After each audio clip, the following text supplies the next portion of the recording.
जुदि जिउआव माब्लाबा दाउ जानो सानदोंना अब्ला इगल दाउ जा।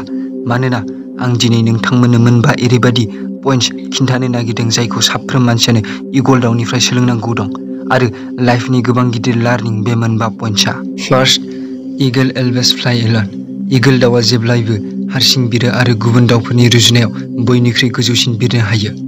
इगल दाउआ जेब्लायबो इगल दाउजोंसो बिरगोन नङाब्ला हारसिंनो बिरगोन, नाथाय माब्लाबाबो गुबुन फिसा दाउफोरजों लोगोसे बिरा।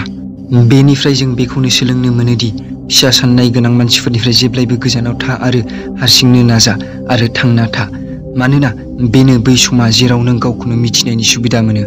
सेकेन्ड लेसन, इगलनि नोजोरा जोबोर क्लियार आरो स्ट्रं जायो। इगलआ गावनि शिकारखौ 5 किल'मिटार गोजाननिफ्रायनो नुयो आरो जेब्ला खेबसे बियो गावनि शिकार थांखिखौ थि खालामो अब्ला बिनि लामायाव जेसेखि हेंथा खस्थ' फैयाथों मानो बियो गावनि शिकारखौ एचिभ खालामनानैसो नागारो। बेनिफ्राय जों ओरैबायदि गिदिर गियान सोलोंना मोनोदि गावनि थांखिनि नोजोरखौ अरायबो क्लियार आरो स्ट्रं लाखियो आरो बै थांखिखौ एचिभ खालामनायाव नोंनि लामायाव जेसेखि हेंथा खस्थ' फैयाथों मानो, नाथाय नों माब्लाबाबो उनथिं दाफावसाय आरो बै थांखिखौ एचिभ खालामनो हाजासिम नाजाबाय था बै इगल बादि।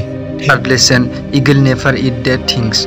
इगलआ माब्लाबाबो गोथै बुस्थुखौ जाया आरो बियो जेब्लायबो गोथां बुस्थुखौसो शिकार खालामो आरो बेनिफ्राय जों बेखौनो सोलोंना मोनोदि जाय नोंनि पास्ट, जाय जाथाया जानानै थांबाय, बै थांखांनाय जाथाय बाथ्राफोरखौ दा सान आरो गावनि फैनो गोनां समफोरनि सायाव खामानि माव। पास्टआव नोंनि सायाव जेसेखि गाज्रि जाथाय जादोंमोनब्लाबो बैफोरखौ बावगार आरो बै इगल दाउ बादि जा जाय गोथै बुस्थुखौ माब्लाबाबो शिकार खालामा। फर्थ लेसन, जेब्ला गोबां बारहुंखा फैयो अब्ला इगल दाउआ गोबां एक्साइटेड जायो बिरनो थाखाय आरो जेब्ला अखा हायो अब्ला गासै दाउफोरानो बिफांनि सिङाव हाबसोना थायो।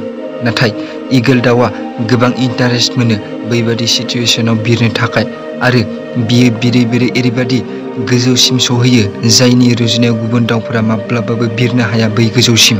बेनिफ्राय जों ओरैबादि गिदिर गियान सोलोंना मोनोदि खैफोदनि समाव इन्टारेस्ट नागिर आरो ओरैबादि इन्टारेस्ट खालाम खैफोदाबो नोंखौ गियो आरो रावबो नोंखौ हेंथा होनो हायै जायो आरो सानसे नों ओरैबादि गोजौआव सहैगोन जायखौ गुबुना माब्लाबाबो एचिभ खालामनो हाया।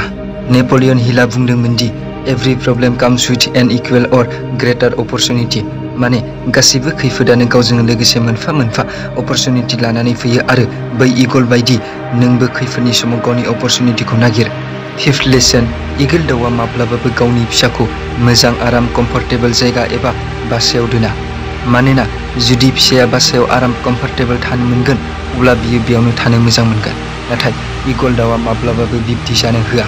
आरो बेनिफ्राय जों बेखौनो बुजिना मोनोदि मानसिया जेसेबांनो आराम कम्फर्टेबल जायगायाव थागोन एसेबांनो बादुला जेबो मावनो रोङि जागोन आरो बेनि फिउचारा एसेबांनो आनकम्फर्टेबल जागोन। बाथ्रायावनो दं, आरामनि जिउआ हाराम। स' नोंथांमोना बे भिडिअखौ नायनानै बुजिबाय जानांगौ। Thanks for वाचिं।